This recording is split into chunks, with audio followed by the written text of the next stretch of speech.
Maratha reservation ఉద్యమంలో రెండో రోజుకు చేరుకుంది. ఓబీసీ కోటా కింద తమకు రిజర్వేషన్లు ఇచ్చి తీరాలని మరాఠా కోటా కార్యకర్త మనోజ్ జారాగే హుకుం జారీ చేశారు. మరాఠాల సహనంతో ఆడుకోవద్దని దేవేంద్ర ఫడ్నవీస్ సర్కార్ను మనోజ్ జారాగే హెచ్చరించారు. మరాఠా రిజర్వేషన్లపై ఇదే తన చివరి పోరాటమన్నారు మనోజ్ జారాగే.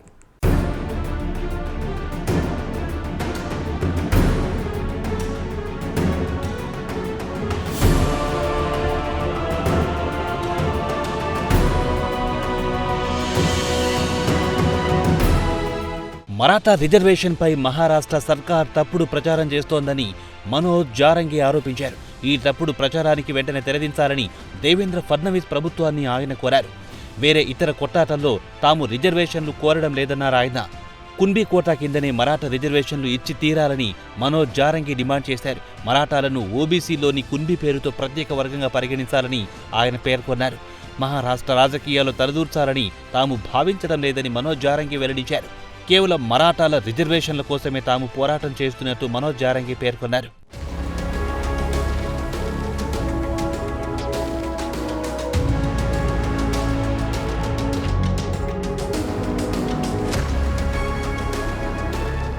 మనోజ్ జారంగే మహారాష్ట్ర వాసులకు సుపరిచితమైన పేరిది. విద్యా ఉపాధి రంగాల్లో మరాఠాల కోసం రిజర్వేషన్లు కల్పించాలని కొంతకాలంగా ఆయన పోరాటం చేస్తున్నారు. అయితే మరాఠాలకు రిజర్వేషన్లు సాధించి పెట్టాలన్న మనోజ్ జారంగే కళ ఇప్పటి వరకు సాకారం కాలేదు. దీంతో ఇదే తన చివరి పోరాటమంటూ ఆయన మరోసారి ఉద్యమాల బాట పట్టారు. ఇందులో భాగంగా ఆగస్టు 29న మనోజ్ జారంగే ఆమరణ నిరాహార దీక్ష ప్రారంభించారు.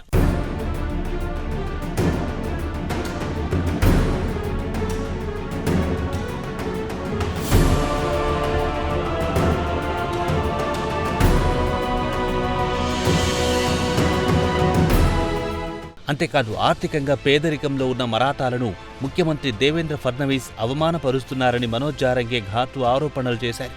పేద మరాఠాలను అవమానపరిస్తే తాము సహించేదే లేదని ఆయన వెల్లడించారు. అలాగే రిజర్వేషన్ల కోసం ఉద్యమిస్తున్న మరాఠా కార్యకర్తలకు ఆహారం, తాగునీరు అందకుండా దేవేంద్ర ఫడ్నవీస్ సర్కార్ కుట్రలు చేస్తోందని మనోజ్ ఆరోపించారు. అలాగే టాయిలెట్ సౌకర్యం కూడా లేకుండా చేస్తున్నారని మనోజ్ జారంగే ఆగ్రహించారు. ప్రజలెన్నుకున్న ప్రభుత్వం చేయాల్సిన పని ఇది కాదన్నారు. దేవేంద్ర ఫడ్నవీస్ ప్రభుత్వం ఇంతగా ఇబ్బందులు పెడుతున్నా మరాఠా కార్యకర్తలెక్కడా సంయమనం కోల్పోలేదన్నారు. శాంతియుతంగానే తమ వెన్నంటి ఉన్నారని మనోజ్ జారంగే పేర్కొన్నారు.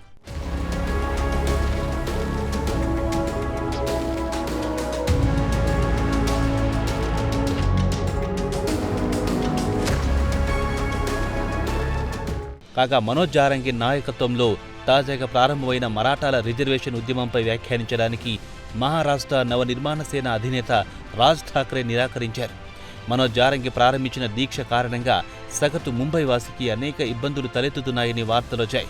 ఈ విషయాన్ని రాజ్ ఠాక్రే దృష్టికి కొంతమంది మీడియా మిత్రులు తీసుకెళ్లారు.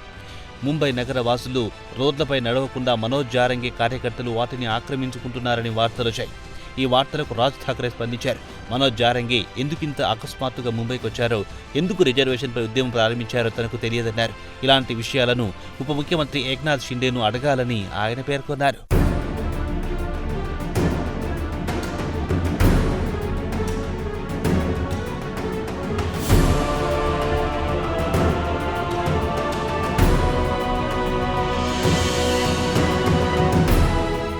కాగా ఇటీవల బీద్ జిల్లాలో మనోజ్ జారంగే ఓ ర్యాలీ నిర్వహించారు.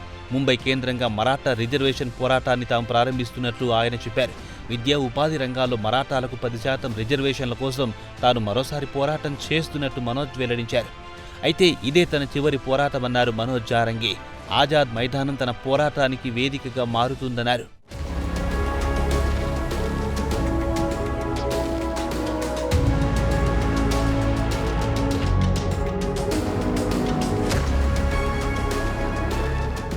కాగా మరాఠాల రిజర్వేషన్ కోసం జరుగుతున్న పోరాటంలో పాల్గొనే కార్యకర్తలు హింసకు దూరంగా ఉండాలని మనోజ్ జారంగే కోరారు.